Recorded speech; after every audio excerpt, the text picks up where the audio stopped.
we are here and Be a High Woman podcast. How are you, my dear? I'm good. How are you? Well, we're trying to stave off some weather event in Nashville, which is what we do. Okay. We always are trying to get rid of some crazy weather event. Yeah. But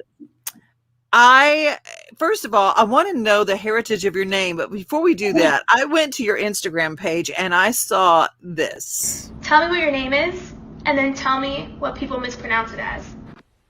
So my last name is Cipris. I get Cipris, Kipris, Chipria, Capri. Oh, and my favorite one is Crispy. Crispy.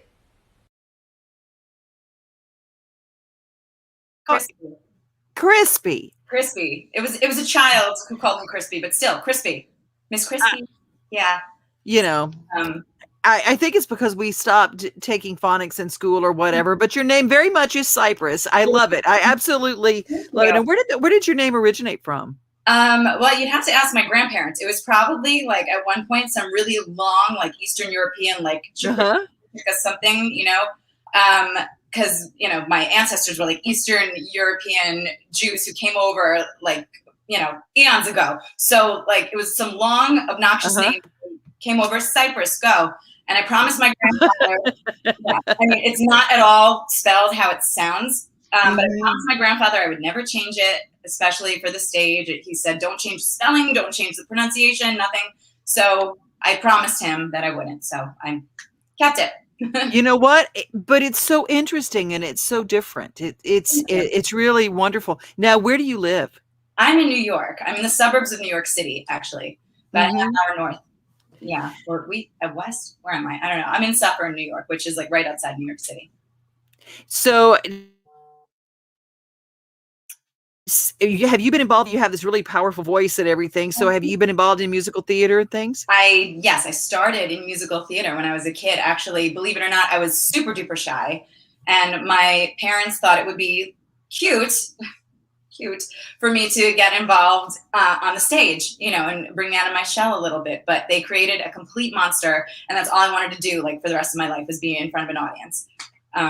So I did start in musical theater. That's where my love of performing and singing was born. This is what I always ask people when they are vocalists, and especially if you are raised in an entertainment center like New York. Did you study voice? It's funny. When I was just starting middle school, my mother thought it would be a good idea for me to try and take voice lessons because that's what everybody at my theater school was doing. I did not take it. I didn't like it. I didn't take I never had formal voice training. My voice training was Pep Benatar on the radio or whoever my mom was listening to at the time. They like a lot of classic rock. Yeah. That was my voice training. Sheryl Crow was my voice teacher. I like to say. Yes. So that's not a bad voice teacher. No, not at all. So those are the people I learned to sing from, who I listened to on the radio and popular music that I was raised on. Oh, lovely, lovely. Do you remember your first performance on stage? I do. I was 6 years old, and it was You're a Good Man, Charlie Brown, and I played Marcy, the little nerd with the glasses. And I had a couple of lines. I was very nervous. That was my very first play ever. Crazy.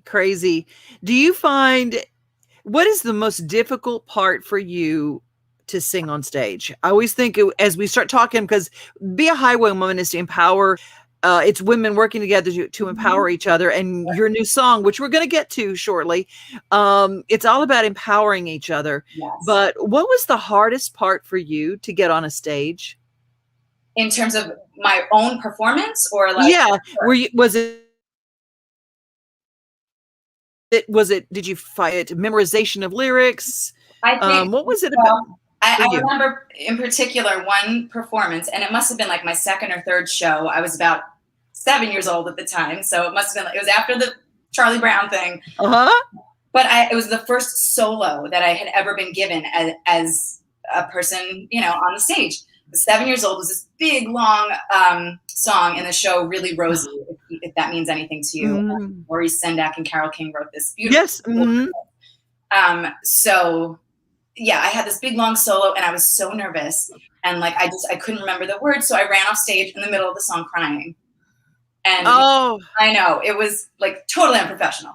What was I thinking at 7, right? So I ran off the stage. My mother was that's there. traumatic. That's It was traumatic. traumatic. You know, for a 7-year-old, like that's a big deal. So there were all these words, like the memorizing, they were all like swimming in my head. And so my mom gave me this rabbit's foot to calm me down, so that when I would get nervous, I would just like, you know, stroke this rabbit's foot on stage. So there are literally videos of me performing as a kid, like rubbing this rabbit's foot as I'm singing, you know, until I got over it.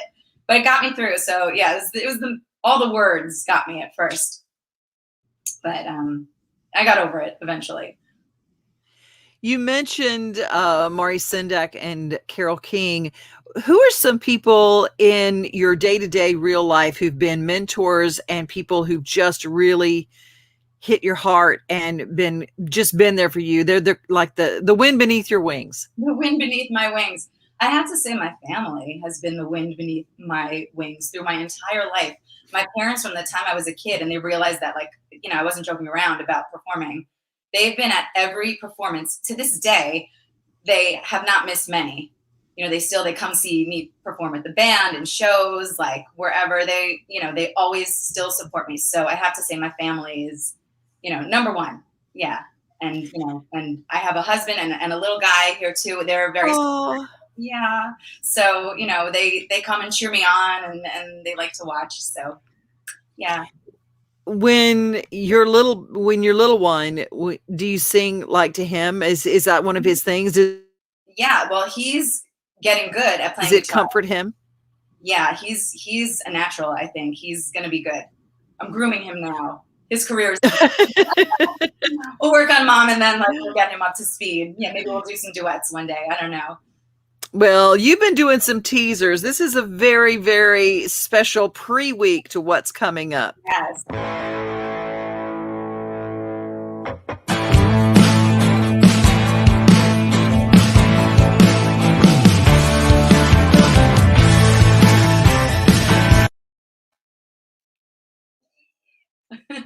On this, Everyone, I find out just wanted what to pop that on real- is. Hey everyone, I just wanted to pop on real quick and say hi and make a little announcement. I am excited to tell you that I am getting ready to release brand new music as a solo artist, which is something I haven't done in a little while. So yes, very exciting for me. I want to tell you about the song. It's called She's a Queen. You can hear it in the background. It is a powerful, anthemic country rock song that celebrates all women. So ladies, I think you especially will like this one. But I can't wait for everybody to hear it. It releases on Friday, May 7th. But this week, Friday, April 23rd, you can pre-save a copy on whatever platform you listen to your music on, so that is there waiting for you on release day. I will be posting links on all my socials, so please keep your eyes open and watch my pages so you know where to grab your copy. And also, it would mean a lot to me if you pre-saved it. She's a Queen, Friday, May 7th release, Friday, April 23rd, pre-save, that's tomorrow. I'm so excited for you to hear this song. Well, that has already happened, but now people can still pre-save, and that makes a big difference. Yeah, it makes a huge difference with the algorithm. Do you want to explain iTunes. Pre-saving, why you don't wait? Why do you go ahead and pre-save? Well, the more I think the more pre-saves an artist has, the more notice the song becomes. You know, like I said, those algorithms with Spotify and iTunes, you know, they keep track of all this stuff, right? So the more people that are interested in your music, the more popular your song becomes, the more streams you have, right? That's better. Mm-hmm. I mean, you get more attention that way. Hopefully you get on some playlists.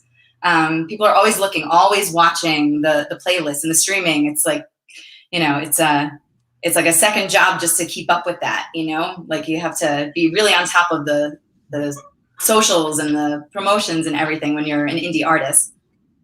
You do, absolutely. The more pre-saves, the higher it ends up, and it can chart the first week that it's out. Yeah. Elizabeth is checking in, saying good evening, and then down in Alabama, Suzanne and Mark are saying hey. So if you guys are watching, be sure you share this wherever you are, because that's what we do with Be a Highway Woman. If you'd like to be, you can go to the Be a Highway Woman website. It's free to join. And the only thing that's required of you is that you be supportive. Yes. Sure. How cool is that? Well, tell me a little bit about how this song came about. I mean, I understand the idea of Be a Queen, and I really got it from that promo. Yeah. But tell me a little bit about what it was like the day that you wrote it. Well, it's funny. This song was born out of a conversation that I had with a girlfriend of mine. You know, a lot of my friends are moms with young kids like myself, just like trying to hold it all together. You know what I mean? And like, we all have interests of our own. Like, I do the music thing. I have friends who are like really into other areas of interest, you know? So like, we try to still be ourselves, but yet, you know, hold everything down. And as women, I mean, you know, women just have this intuitive nature about us where like, we just know how to do that. Right? Know how to get stuff done. So we're like, yeah, we are queens, right? Like we do all this stuff, you know, we're ruling our own kingdoms. And I'm like, oh, ding, ding, the light went off. The songwriter in me was like, I think I should do that. I don't know. And I was just noodling with this riff on my guitar one day and like, I don't know, it just kind of happened. You know, some songs happen in like 5 minutes. This is one of them. You know, it just started flowing once I started singing the riff, playing the riff and singing the melody with it. Right. Just kind of came. Whenever I was browsing around getting ready for this interview, I watched you writing on the studio floor. Yeah. Is that the way that you are? You get inspired, you're recording music and you go, wait a minute, I got to write something right now. And you get inspired when the mixing's going down and stuff. Well, I'm notorious for like being up till all hours of the night. So like, you know, my husband, my son will be in bed for hours and I'm up till like 3 a.m. either like on the floor with my guitar or like recording demos or doing something here in the downstairs studio in my house, you know. Yeah, like whenever inspiration hits me, you know, I'll either be singing it into my phone if I'm not at a place where I can stop and instrument, you know. I have like 10,000 voice memos with unfinished ideas that will hopefully, you know, maybe same songs. Yeah. But yeah, it's just whenever it hits, you know, whenever it strikes. When you go into the city, are you a train girl? Are you a train girl or do you cab it in? Do you drive in? Well, where I am right now, it's easier to drive in. Well, I mean, it's who drives in New York. Around. Yeah. So you got to park the car. I can't walk from here. I can't take a train. I mean, I could, but it would take a while from here. So I like to drive in and train it when I'm in the city. Oh, gotcha. So, yeah. Because I used to live in the city. So it's, you know, second nature for me to know what train to go on and how to get around downtown or uptown, wherever I am, you know. Okay. Where did you live in the city? I lived a couple places. I lived on the Upper East Side, which is not as glamorous as it sounds. You see movies where, you know, like Gossip Girl, it wasn't like that. But I lived on the Upper East Side. I lived in Astoria, Queens for a while also. Yeah. So, and like, you know, I stayed with friends at other places like Midtown, you know. But those were like my two long-term residences, like my Upper East Side and then my Astoria apartment.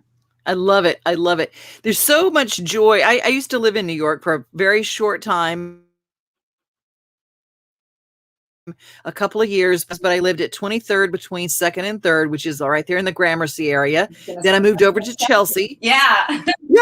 Chelsea. And then up to 72nd and 2nd over on the Upper East Side. So I know exactly the places that you're talking about. Higher than you, like by 94th, but like, yeah. Well, we there's some magical things. And even being a Southern girl, going to New York, I just loved it. It's a great place for a writer, don't you think? Oh, yeah. Yeah, there's just so much inspiration, like everywhere. I'm a people watcher personally. So even when I was out with my friends, you know, either having a meal or just sitting around, I had a very short attention span because I'm always like watching people, looking for stories, looking for things, you know. So there's just so many things you can draw from all around you. Well, I know, I don't know if I'm supposed to do this because the song is not out yet, but can I play the song? Sure. Yeah, absolutely. Is it okay? Okay. Well, you guys, we've been talking about I'm a Queen. Well, we're just going to go for it right now.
every mart. She's working that card.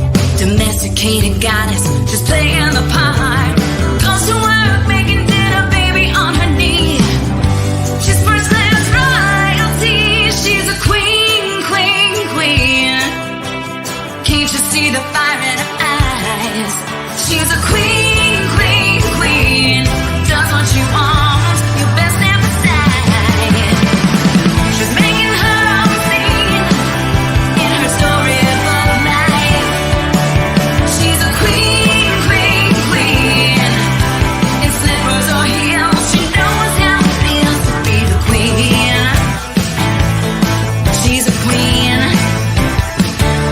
Oh, she's a queen, yeah. She's a queen. Woo! That makes me feel like I'm walking down the street in New York in the 80s. It's Right? got It's like a real rock vibe to it. Yeah. that and I ran through the inspiration mode in your life. You're right. Pat Benatar and some of those people that real strong the anthem songs. Those are my girls. Yes. That's what I like to listen to. That's what I grew up on, you know? So, Mhm, of course. yeah. Of course. I love that. I absolutely love that. I went to a whole mental place there, and a lot of people were checking in during that. Oh, cool. Elizabeth saying how I love it. Okay. And Mark saying, hey, we're going to be spreading the word. And one of your fellow Highwaywomen song, Kristen Kay. She's one of the Highwaywomen. Yes. So people are jumping in there. Let's see. Elizabeth said, yes, Pat Benatar is one of my first concerts ever. Yeah. Lucky you. See, there's so many people, they get the idea too that because I'm in Nashville or because we do this show and we have a lot of singer-songwriters on it, that it's all about country music, but it's not. It's all music. Well, yeah. I mean, I'm definitely the rock side of country, I would say. A lot of stuff sort of leans that way. I certainly have songs that are more traditional, country radio sounding, that more towards what you hear. But yeah, a lot of what I write leans in this genre, like this style of, I guess that's just what I hear in my head, When I tell people, and the advice that I always give people is when it comes to, because I'm an author as well, write what you know. But that's as a songwriter too. Write what you know, write what you feel, write the thing that's authentic to you. Because I see people from someplace else and they try to sing a country song that it sounds fake. You know what I'm talking about. Oh, totally. Totally. It's like if I try to sing a rock song, it's not going to be right. It's not going to be right. But I sure appreciate it when it is. And you have, you bring so much to it. And I think about you. What are the challenges in being a wife and a mom to having this music career? Where do I start?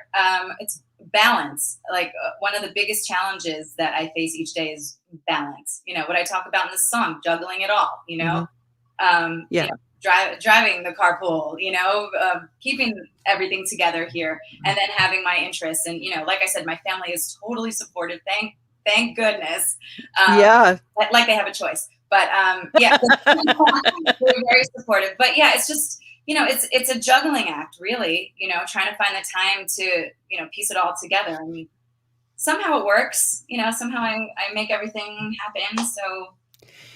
Yeah. Okay, that's really important. What you were just saying is you make time for what you want to do. You make time for your priorities. Sure. And you do that. And that's the thing. If you really want, there's so many people who go through their lives and then they have children and it's very easy to say, oh, I couldn't do it because I had kids. Yeah. And that's a really heavy suitcase to hand to a child. I just threw him into it. I threw a guitar in his hands. I'm like, start learning. Let's go. This is what mommy wants to do. Come on. Good. One day, let's go. Let's go, kiddo. Jump on board. But yeah, it's I always say to my family that I would be a very unhappy person if I didn't get to somehow be involved with music in some way, shape, or form. You know, whether I'm writing for other people or writing for myself or performing something, you know, I would be miserable if I didn't have that outlet. That's so important, that if you have a passion in life, pursue that passion with no matter what. Pursue that. And that joy shines into your kids, and it shines back into your life. Joyful person, but it blesses everybody around you too. Yeah. Because nobody wants to be the reason that you didn't pursue your dream. No. You know, right. Nobody wants that. Right. We've got so many people who are checking in. Let's see. I know Steve Rame who checked in, and I know he probably liked that because he loves rocking songs. He just likes rocking songs. Then let's see. Michelle Henry says, hi, ladies. And there's a lot of Pat Benatar fans. So you stepped right into a nerve, and awesome. Something that has not really anybody. There's a lot of female country anthems. Yeah. But there's not something that really gets the girls rocking, and that you really did something different there. Cool. Yeah, I hope so. I hope it's well received, you know. Like I said, I just kind of wrote what I heard and what I felt, and you know, that's my vibe. That's what I project mostly, you know, that kind of rock side of country. So yeah, like I said, I hope it's well received, and I hope as many people are into it as I am, because I'm really proud of this song. I really like what it represents, and the way it was produced and the way it came out is just beyond my expectations of what I thought it was going to be. It's so good. Who produced it? Simon Reed in Nashville actually produced this song. So it's like nothing I've ever done before. We produced this song and tracked it at the height of the pandemic. Like a couple months ago. Wow. So, like, I'm in New York, Simon's in Nashville. We're on Zoom, doing sessions on Zoom, sending tracks back and forth. I mean, just the fact that we're able to do that and do it well is incredible, right? Technology is great when it works. Over how people do that now, because I'm so used to the old Nashville way of everybody sits in a studio and it kind of comes out magically.